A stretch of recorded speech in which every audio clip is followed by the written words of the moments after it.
Greetings again, my bipedal peers.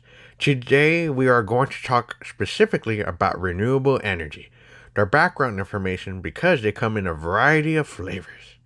Since we live in a Lone Star state, we will talk from the perspective and what is the most effective renewables for the state. We will focus on wind and solar. I thought solar was bad because there are clouds sometimes and wind turbines actually just made to lower bird and bat populations. To avoid that nonsense, we will go through an objective overview of the pros and cons of each energy pathway. Want the good or bad first? Bad, please. I like ending on a good note. Solar and wind have unlimited sources of energy. Until the sun fizzles out. Not relevant in today's age, you bone pile. Solar and wind have endless amounts of energy, but how much humans could harness is limited.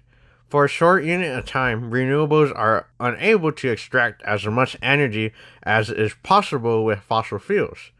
And famously, renewables are not as reliable as fossil fuels, since their generation is directly influenced by geography and climate. Also, they require large plots of land, which brings up other environmental issues such as ecosystem destruction. Well, those sound awful.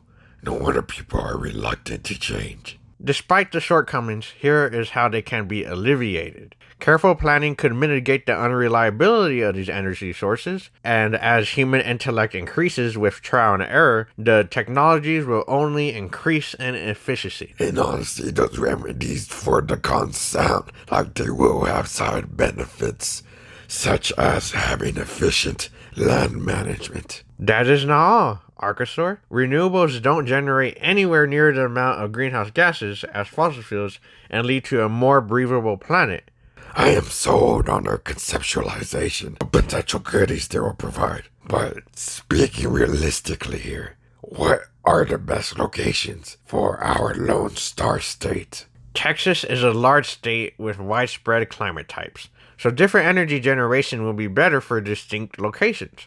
Starting with West Texas, including counties of El Paso, Odessa, and Midland, solar would be the most effective as there are sunny days for half the year. North Texas will be great for wind energy, which makes sense given those rolling waves of plains. Amarillo, for example, is one of the windiest cities in the U.S. Between North and West Texas is a preferred gradient of wind and solar energy, respectively. Also, Eastern Texas has a high potential of geothermal energy, which is when the heat of the planet is used to generate power. How will the people adjust to new energies? How will they be motivated to change? What would the government do? Answer me, Caesar. I don't want another 2021 winter. I can't generate my own heat. Friend, I got you covered. It won't be easy to change, but here's what we could do. Let's talk about all the benefits. What should we start with first? Whatever turns more heads. Right. We'll first talk about jobs since all everyone wants is to find a purpose. In 2016, the country created 200,000 renewable energy jobs in the sector. In 2013, renewables saved the country $1.2 billion in wholesale electricity and between $1.3 billion and $3.7 billion in reduced natural gas prices. As with more competition, prices have to adapt.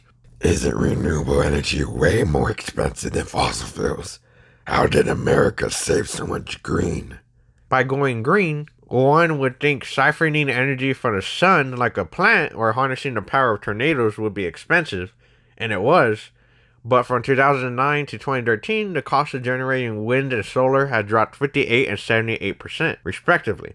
From a 2019 perspective, the installation of solar and wind will pay back itself in 19 and 13 years, respectively. However, it will be a faster transition if state subsidies helped out or other financial incentives were given. So do that, Texas.